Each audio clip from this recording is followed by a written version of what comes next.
ಪಾಪ ಮಾಡಿದಾಗ, ತಪ್ಪು ಮಾಡಿದಾಗ ನಮ್ಮ ಆತ್ಮಶಕ್ತಿ ಕಳ್ಕೊಬಿಡುತ್ತೆ ಪ್ರೇರೆ.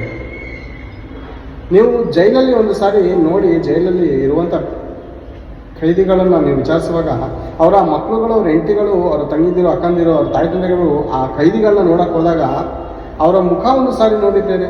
ಅವರ ವೇದನೆ, ಅವರ ಮುಖದಲ್ಲಿ ಇರುವಂಥ ಬಾಧೆ ನೋಡೋಕ್ಕಾಗಲ್ಲ ಪ್ರೇರೆ. ಇವನು ಕೊಂದವನು ಸತ್ತವನ ಅಥವಾ ಇವನು ಬದುಕಿದ್ದು ಸತ್ತವನ ಅಂತ ಅಂದರೆ, ಇವನು ಬದುಕಿದ್ದು ಸತ್ತೋಗಿರ್ತಾನೆ. ಸತ್ತವರು ಮುಗೀತು ಪ್ರೇರೆ, ಮಣ್ಣು ಮಾಡಿ ಏನು ಮಾಡಿರ್ತಾರೆ, ಮುತ್ತಾಕ್ಬಿಟ್ಟಿರ್ತಾರೆ, ಎಲ್ಲ ಮುಗೀತು ಅಂದಿರ್ತಾರೆ. ಈತನು ಪ್ರತಿದಿನ ಸಾಯ್ತಾ ಇರ್ತಾನೆ ಜೈಲಲ್ಲಿ. ಹೌದು ಪ್ರೇರೆ, ಈತನು ಪ್ರತಿದಿನ ಮರಣ ಹೊಂದ್ತಾ ಇದ್ದಾನೆ.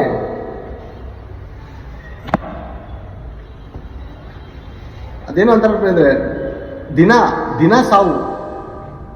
ಮರಣ ಒಂದ್ಸಾರಿ ಬಂದು ಸತ್ತೋದ್ರೆ ನೋವಾಗಲ್ಲ ಅಂತಾರೆ.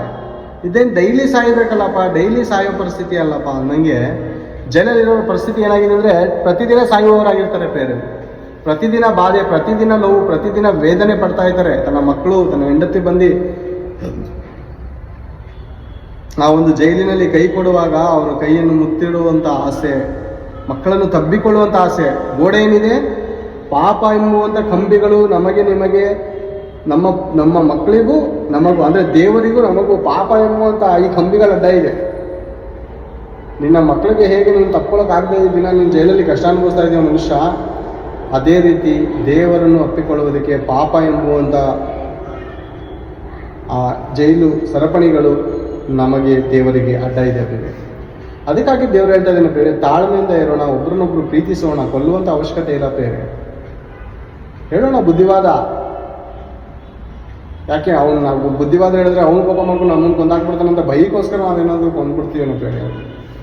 ಈಗ ಕೊಂದಾಡೋರು, ಹೊಡೆದಾಡೋರು ಹೆಂಗೆ ಅಂದರೆ ಅವ್ರ ಪರಿಸ್ಥಿತಿ, ಅವನೇನಾದರೂ ನನಗೆ ಆಲೋಚನೆ ಮಾಡಿ ಸ್ಕೆಚ್ ಹಾಕಿ ಅಂತಾನೆ, ಸ್ಕೆಚ್ ಹಾಕಿ ನನ್ನನ್ನೆಲ್ಲಿ ಕೊಂದಾಕ್ಬಿಡ್ತಾನೋ ಅಂತ ನಾನೇ ಮದ್ದು ಅವ್ನು ಕೊಂದಾಕ್ಬಿಡ್ತು ಅಂದರೆ ಹೆದರಿಕೆಗೋಸ್ಕರ ಕೊಲ್ತಾ ಇದ್ದಾರೆ. ಧೈರ್ಯದಿಂದ ಅಲ್ಲ.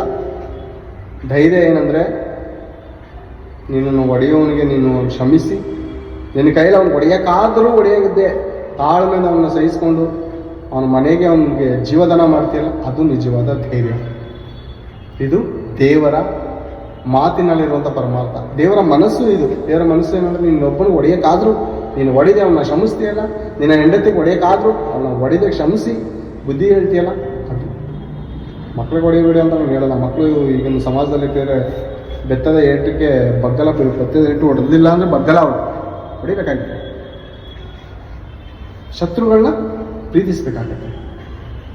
ಅವರು ಬೇರೆ ಕುಟುಂಬ, ನಮ್ಮನೇಲಿರುವಂಥವ್ರು ಬೇರೆ ಕುಟುಂಬ. ನಮ್ಮನೆ ಕುಟುಂಬದವ್ರು ಹೊಡೆದೇ ಬುದ್ಧಿ ಮಾತುಗಳನ್ನ, ಏನು ಚಿಂತೆ ಇಲ್ಲ, ಏನು ಭಯ ಇಲ್ಲ. ಆದರೆ ಪರರನ್ನು ನಾವು ಕೈ ಎತ್ತಬಾರದು. ಮಾತಿನಿಂದ ಅವರನ್ನು ಬುದ್ಧಿ ಹೇಳಬೇಕು, ಮಾತಿನಿಂದ ಅವರಿಗೆ ಬುದ್ಧಿ ಹೇಳಿ ಹೊಡಿಬೇಕು, ಮಾತಿನಿಂದ ಹೊಡಿಬೇಕು, ಬುದ್ಧಿ ಮಾತಿನಿಂದ. ಓಕೆನಾ? ಇಲ್ಲಿವರೆಗೂ ನೋಡಿದ ಪ್ರೇರೆ. ಈಗ 17ನೇ ವಚನ, 16 ಓದಿಕೋಣ. ಕಾಯಿನನು ಯೆಹೋವನ ಸನ್ನಿಧಾನದಿಂದ ಹೊರಟು ನೋದು ಎಂಬ ದೇಶದಲ್ಲಿ ವಾಸಿಸಿದನು, ಅದು ಏದೆನ್ ಸೀಮೆಗೆ ಮೂಡಲಲ್ಲಿರುವುದು. ಓಕೆನಾ? 16 ಆಯಿತು. ಕಲೆಗಳ ಉತ್ಪತ್ತಿ. ಕಾಯಿನನು ತನ್ನ ಹೆಂಡತಿಯನ್ನು ಕೂಡಲು ಅವಳು ಗರ್ಭಿಣಿಯಾಗಿ ಹನೋಕನನ್ನು ಹೆತ್ತಳು. ಓಕೆನಾ? ಕಾಯಿನನು ತನ್ನ ಹೆಂಡತಿಯನ್ನು ಕೂಡಲು ಎಂತೇಳಿ ಅರ್ಥ ಮಾಡ್ಕೊಳ್ಳಿ, ಈ ಮಾತು ಆಲೋಚನೆ ಮಾಡಿ. ಈಗ ಅನೇಕರ ಪ್ರಶ್ನೆ ಏನಂತ ಅಂದರೆ ಬೇರೆ, ಅನೇಕರು ಬೈಬಲ್ಗೆ ವಿರುದ್ಧವಾಗಿ ಏನು ಆಲೋಚನೆ ಮಾಡ್ತಾ ಇದ್ದಾರೆ, ಏನು ಮಾತುಗಳನ್ನು ಹೇಳ್ತಾ ಇದ್ದಾರೆ ಅಂದರೆ, ಈಗ ಮೊದಲನೇ ಪುರುಷರು ಕಾಯಿನನು ಏಬಲನು ಇಬ್ಬರನ್ನೇ ಎತ್ತಿದ್ದು ಆದಾಮನು ಹವ್ವಳು. ಈಗ ಇವರಿಬ್ಬರೇ ಇರುವಾಗ ಆದಾಮನ ಮಗನಾದ ಇಬ್ಬರು ಮಕ್ಕಳಲ್ಲಿ ಒಬ್ಬರು ಚಿಕ್ಕವನು ಏಬೆಲನು ಸತ್ತು ಹೋದನು, ಸ್ವಂತ ಅಣ್ಣನೇ ಕೊಂದನು. ಈಗ ಇವ್ರಿಗೆ ಹೆಣ್ಣೆಲ್ಲಿಂದ ದೊರಕಿತು? ಇನ್ನೊಂದು ದೇಶದಲ್ಲಿ ಹೆಣ್ಣಿರುವಾಗ ಇವಾಗ ಅವ್ರನ್ನ ಸೃಷ್ಟಿ ಮಾಡಿದಂಥವ್ರು ಯಾರು ದೇವರು, ಯಾವ ದೇವರು ಅಂತ ಅನೇಕರಿಗೆ ಅನುಮಾನ ಇದೆ. ಓಕೆನಾ? ಅನೇಕರಿಗೆ ಏನಿದೆ ಅಂದರೆ ಈ ವಿಷಯದಲ್ಲಿ ಅನುಮಾನ ಇದೆ. ಓಕೆನಾ? ಈ ಅನುಮಾನ ಬಗೆಹರಿಸ್ಕೊಳ್ಳೋಣ ಪ್ರೇಮ. ಮತ್ತು ಬೈಬಲಲ್ಲಿರುವಂಥ ಮಾತುಗಳು ಏನಂದರೆ, ಒಂದೇ ಲೈನಿಗೆ ಕನ್ನಡ ಪ್ರಭ ಪತ್ರಿಕೆ ಥರ ಬಂದ್ಬಿಡಲ್ಲ. ಇವನು ಇಲ್ಲಿ ಕೊಲೆ ಮಾಡಿದ್ರೆ ಹಿಂಗೆ ಅಲ್ಲಿ ಜೈಲಲ್ಲಿ ಕರ್ಕೋದ್ರು, ಇದು ಹಂಗಾಯ್ತು ಒಂದೇ ಸಮ ಲೈನ್. ದೇವ್ರ ವಾಕ್ಯ ಏನಂದರೆ ಬೇರೆ, ನಾವು ನೋಡುವಾಗ ಯೆಶಾಯನ ಪ್ರವಾದನೆ ಗ್ರಂಥ 34ನೇ ಅಧ್ಯಾಯ 16ನೇ ವಚನ ಒಂದ್ಸರಿ ತೆಗೆದು ನೋಡೋಣ ಬೇರೆಲ್ಲ.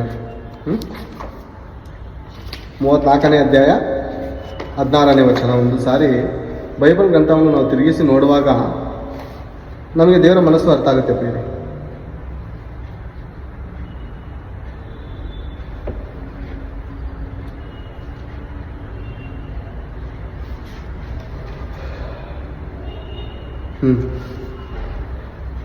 ಯೆಶಾಯನ ಪ್ರವಾದನೆ ಗ್ರಂಥ 34ನೇ ಅಧ್ಯಾಯ 16ನೇ ವಚನದಿಂದ, ಯೆಹೋವನ ಶಾಸ್ತ್ರದಲ್ಲಿ ಹುಡುಕಿ ಓದಿರಿ, ಇವುಗಳಲ್ಲಿ ಯಾವುದೂ ಇಲ್ಲದಿರದು, ಎಲ್ಲವೂ ಜೊತೆಯಾಗಿರುವವು, ಆತನ ಬಾಯಿಂದ ಅಪ್ಪಣೆಯಾಯಿತಲ್ಲವೇ. ಮೊದಲು ಸರಿ ಓದ್ತೀನಿ. ಯೆಹೋವನ ಶಾಸ್ತ್ರದಲ್ಲಿ ಹುಡುಕಿ ಓದಿರಿ, ಇವುಗಳಲ್ಲಿ ಯಾವುದೂ ಇಲ್ಲದಿರದು, ಎಲ್ಲವೂ ಜೊತೆಯಾಗಿರುವುದು, ಆತನ ಬಾಯಿಂದ ಅಪ್ಪಣೆ ಆಯಿತಲ್ಲವೇ. ಆತನ ಆತ್ಮವು ಇವುಗಳನ್ನು ಒಟ್ಟಿಗೆ ಬರಮಾಡಿತಷ್ಟೇ. ಏನ್ರಿ ಹೇಳಿ, ಒಂದು ವಚನ ಇಲ್ಲಿರುತ್ತೆ, ಒಂದು ವಚನ ಅದಕ್ಕೆ ಉತ್ತರ ಮತ್ತೊಂದು ಕಡೆ ಇರುತ್ತೆ. ಬೈಬಲ್ ಗ್ರಂಥದಲ್ಲಿ ಎಲ್ಲ ಜೊತೆಯಾಗಿ ಇದ್ಬಿಡಲ್ಲ ಬೇರೆ. ಅದರ ಮರ್ಮಗಳು ಮಧ್ಯದಲ್ಲಿ ಇರುತ್ತೆ. 66 ಪುಸ್ತಕದಲ್ಲಿ 1ನೇ ಅಧ್ಯಾಯದಲ್ಲಿರುವಂಥ ಆದಿಕಾಂಡದಲ್ಲಿರುವಂಥ ಪ್ರಶ್ನೆಗೆ ಪ್ರಕಟಣೆಯಲ್ಲಿ ಉತ್ತರ ಸಿಗ್ಬೋದು, ಪ್ರಕಟಣೆಯಲ್ಲಿರುವಂಥ ಪ್ರಶ್ನೆಗೆ ಆದಿಕಾಂಡದಲ್ಲಿ ಉತ್ತರ ಸಿಗ್ಬೋದು, ಯೆಶಾಯ ಪ್ರವಾದನೆ ಗ್ರಂಥದಲ್ಲಿರುವಂಥ ಪ್ರಶ್ನೆಗೆ ಮತ್ತಾಯದಲ್ಲಿ ಉತ್ತರ ಸಿಗ್ಬೋದು, ಮತ್ತಾಯದಲ್ಲಿರುವಂಥ ಪ್ರಶ್ನೆಗೆ ಯೆರೆಮೀಯದಲ್ಲಿ ಉತ್ತರ ಸಿಗ್ಬೋದು. ಅರ್ಥ ಆಯ್ತಾ? ಒಂದೇ ಕಡೆ ಇರಲ್ಲ ಪ್ರೇರೆ. ಈಗ ತಾಯಿನನಿಗೆ ಹೆಂಡತಿ ಎಲ್ಲ ಬಂತು ಅಂತ ನಾವು ಅನೇಕ ಸಾರಿ ಆಲೋಚನೆ ಮಾಡಿ ಗಲಿಬಿಲಿ ಆಯ್ತಾ ಇರ್ತೀವಿ. ಯಾಕಂದ್ರೆ ಬೈಬಲ್ಲು ವಚನಗಳು ಇಲ್ಲೊಂದು ಸಾರಿ ಅಲ್ಲೊಂದು ಸಾರಿ ಇರ್ತದೆ, ಮತ್ತೆ ತಿಳಿಯದೆ ಮಾತಾಡ್ತಾ ಇರ್ತಾರೆ. ಅಜ್ಞಾನಿಗಳು ಮೂಢರಂತಾನೆ ಹೇಳ್ಬೋದು ಪ್ರೇರೆ. ಅದಕ್ಕೆ ಪೇತ್ರನ ಬರೆದ 1ನೇ ಪತ್ರಿಕೆ 2ನೇ ಅಧ್ಯಾಯ 15ನೇ ವಚನ ಹೇಳುವಂಥ ಮಾತೇನೆಂದರೆ, ನೀವು ತಿಳಿಯದೆ ಮಾತನಾಡುವ ಮೂಢ ಜನರ ಬಾಯಿಯನ್ನು ಒಳ್ಳೆ ನಡತೆಯಿಂದ ಕಟ್ಟಬೇಕಂತೆ. ಅಂದರೆ ತಿಳಿಯದೆ ಮಾತಾಡ್ತಾರೆ, ತಿಳಿದ್ರೆ ಅವರು ಮಾತಾಡಲ್ಲ. ಮಾತಾಡೋದು ಯಾರಂದ್ರೆ ತಿಳಿದೇ ಇರೋದೇ ಮಾತಾಡ್ತಾರೆ. ಓಕೆನಾ? ಆ ಪರಿಸ್ಥಿತಿ ಆಗಿದೆ ಪ್ರಿಯ. ಅದಕ್ಕಾಗಿ ನಾವೇನು ಮಾಡಬೇಕು? ಯೆಹೋವನ ಶಾಸ್ತ್ರದಲ್ಲಿ ಹುಡುಕಿ ಓದಿರಿ. ಅಂದರೆ ನಾವು ಹುಡುಕಿ ವಚನವನ್ನು ಅರ್ಥ ಮಾಡ್ಕೊಂಡು ತಿಳ್ಕೋಬೇಕು. ತಿಳ್ಕೊಂಡಾದ್ಮೇಲೆ ಅವ್ರಿಗೆ ಹೇಳ್ಬೇಕು. ಇನ್ನೊಂದು ವಚನ ನೋಡಿಕೊಂಡು ನಾವು ಪ್ರಿಯ, ಯೆಶಾಯನ ಪ್ರವಾದನೆ ಗ್ರಂಥ 28ನೇ ಅಧ್ಯಾಯ 10ನೇ ವಚನದಲ್ಲಿ ನೋಡಿಕೊಳ್ಳೋಣ. 28:10.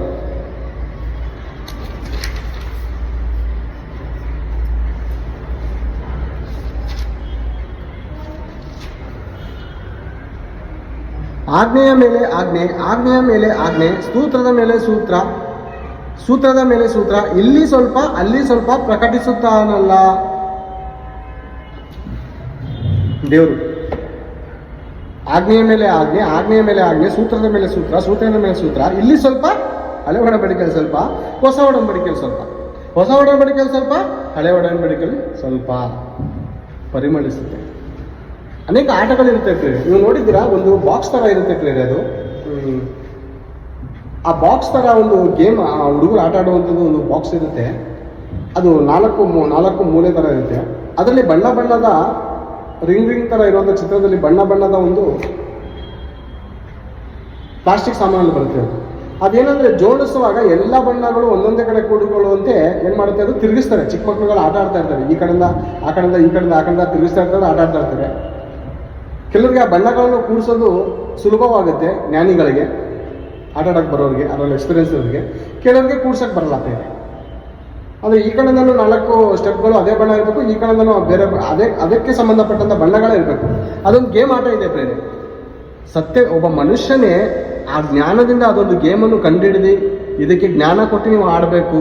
ಜ್ಞಾನದಿಂದ ಆಡಿದ್ರೆ ಈ ಒಂದು ಚಿತ್ರಗಳು ನೀವು ಜೋಡಿಸಬಹುದು, ಒಂದೇ ಬಣ್ಣದ ಚಿತ್ರಗಳು ಒಂದೊಂದು ಕಡೆ ಅಂತ ನೀವು ಜೋಡಿಸಬಹುದು ಅಂತ ಒಂದು ಗೇಮಲ್ಲೇ ಎಷ್ಟೊಂದು ಮನುಷ್ಯನು ಜ್ಞಾನ ಇಕ್ಕಿರುವಾಗ, ಮತ್ತು ಯೆಹೋವನ ಶಾಸ್ತ್ರವು ಅದು ಸುಲಭವಾಗಿ ಅರ್ಥವಾಗಲ್ಲ ಪ್ರೇರೆ. ಅರ್ಥ ಮಾಡ್ಕೊಳ್ಳೋದಕ್ಕೆ ಕಷ್ಟಪಡಬೇಕು. ಒಂದಾಗಿ ಇಷ್ಟಪಟ್ಟರೆ ಕಷ್ಟಪಡೋದಕ್ಕೆ ಮನಸ್ಸು ಬರುತ್ತೆ ಬೇರೆ ಅಲ್ವಾ?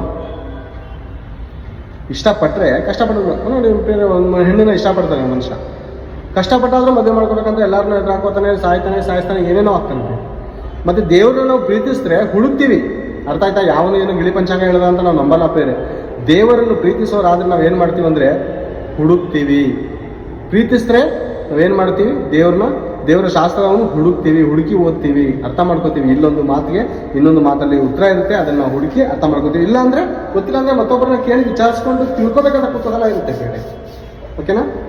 ಅರ್ಥ ಮಾಡ್ಕೊಳ್ಳೋ ಬೇರೆ. ಇದರಲ್ಲಿ ಏನು ಹುಡುಕಿ ಓದಿ ಅಂತ ಐತೆ ಅಲ್ವಾ? ಈಗ ಓಕೆ, ನೀವು ಹೇಳ್ತಾ ಇದ್ದೀರಾ ಸರ್ ಏನಂತ? ನೀವೇನು ಹೇಳ್ತಾ ಇದ್ದೀರಾ ಸರ್ ಅಂದರೆ ಆದಾಮನಿಗೆ ಬೇರೆ ಬೇರೆ ಮಕ್ಕಳು ಇದ್ವಾ ಅಂತ ನೀವು ಹೇಳ್ತೀರಾ ಅನ್ಕೋತೀರಲ್ವಾ? ನಾವು ಹೇಳ್ತಾ ಇದ್ವಿ ಅಂತ ನೀವು ಅನ್ಕೋತಾ ಇದ್ದೀರಾ. ಓಕೆ, ಒಂದ್ಸಾರಿ ನೋಡಿಕೋಣ. ಆದಿಕಾಂಡ ಅದೇ 5ನೇ ಅಧ್ಯಾಯ 1ನೇ ವಚನದಿಂದ. ಆದಾಮನ ವಂಶದವರ ಚರಿತ್ರೆಯು, ದೇವರು ಸೃಷ್ಟಿ ಕಾಲದಲ್ಲಿ ಮನುಷ್ಯನನ್ನು ತನ್ನ ಹೋಲಿಕೆಗೆ ಸರಿಯಾಗಿ ಉಂಟು ಮಾಡಿದನು, ಅವರನ್ನು ಗಂಡು ಹೆಣ್ಣಾಗಿ ಉಂಟು ಮಾಡಿದನು. ಗಂಡು ಹೆಣ್ಣಾಗಿ, ಓಕೆನಾ? ಆದಾಮ್ ಹವ್ವಳಿಗೆ ಉಂಟು ಮಾಡಿದ ಮೇಲೆ ದೇವರು, ನೀವು ಭೂಮಿಯ ಮೇಲೆ ತುಂಬಿಕೊಳ್ಳಿರಿ, ಅಂದ್ರೆ ಮಕ್ಕಳನ್ನು ಹೆತ್ತಿ ನೀವು ತುಂಬಿಕೊಳ್ಳಿರಿ, ನಿಮಗೆ ನಾನು ಆಶೀರ್ವಾದ ಮಾಡ್ತಾ ಇದ್ದೀನಿ ಅಂತ ದೇವರು ಮಕ್ಕಳನ್ನು ಹುಟ್ಟಿಸುವಂಥ ಅನುಗ್ರಹ, ಗರ್ಭಫಲ ಸಿಗುವಂಥ ಅನುಗ್ರಹವನ್ನು ದೇವರು ಮಾಡಿದಾಗ ಏನ್ ಬೇರೆ ಕಾಯಿ ನನ್ನ ತಮ್ಮನ ಇಬ್ಬರೇನೂ ಹುಟ್ರ ಅಂತ ನಾವು ಅನ್ಕೋತೀವ? ಇಲ್ಲ ಪ್ರೇರೆ, ಅವ್ರ ಜೊತೆ ಹೆಣ್ಣು ಮಕ್ಕಳು ಕೂಡ ಹುಟ್ಟಿದರು. ಹೌದು, ಹೆಣ್ಣು ಮಕ್ಕಳು ಕೂಡ ಹುಟ್ಟಿದರು ಆತನ ಜೊತೆ. ಆತನಿಗೆ ತಂಗಿಯರು ಕೂಡ ಇರುವುದು.